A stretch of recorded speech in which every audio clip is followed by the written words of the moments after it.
Alors pour la recette, nous aurons besoin de 500 g de cacahuètes déshabillées. Donc là je vais utiliser 500 g, donc je vais diviser par 2. Donc du sucre, du gingembre. Alors il y en a qui mettent du piment, il y en a qui mettent du poivre. Mais vous faites comme vous voulez. Si vous n'aimez pas trop que ça soit pimenté, bah vous mettez que du gingembre, vous mettez que du poivre. Et c'est tout. Ici, nos cacahuètes sur la plaque de cuisson. Par-dessus, j'ai mis un papier de cuisson. Donc, je vais enfourner pendant 25 minutes maximum au four. Donc, ensuite, on va réaliser un caramel. Donc là, j'ai mis le sucre et je vais le laisser caraméliser.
Une fois que le tout a bien fondu, on arrête la cuisson.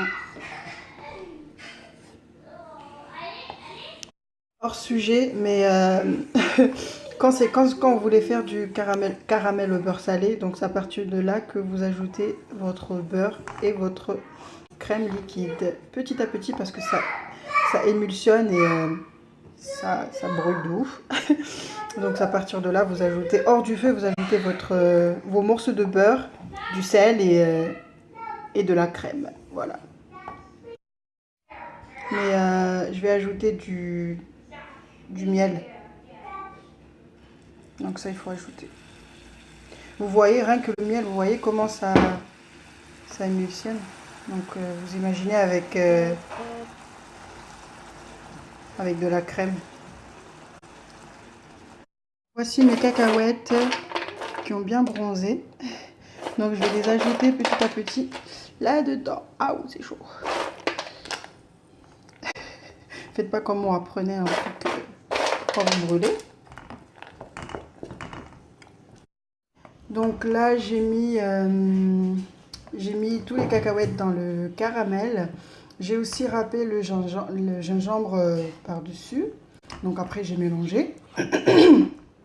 Ensuite, je vais les mettre sur la plaque de cuisson avec le papier sous le fond, le papier de cuisson par-dessous. Ensuite, je vais laisser refroidir à l'air libre. Donc, alors, essayez d'étaler le plus possible parce que c'est l'étape la plus chiante. Parce qu'en fait, ça colle. Et du coup, voilà, à chaque fois qu'on essaye d'étaler, bah, on en prend et puis il faut en remettre. Et puis voilà. Donc voilà, essayez d'étaler le plus possible et puis voilà. Voilà, c'est fini. Hein. Vous avez vu, c'est pas compliqué. Hein. Rapide. Et bon. On va laisser sécher quand même avant de découper. Parce que là, ça tient pas encore très bien. Il y en a qui ajoutent des graines de sésame, mais moi j'aime pas du tout. Je trouve que c'est meilleur sans. Après, chacun ses goûts. Mais voilà.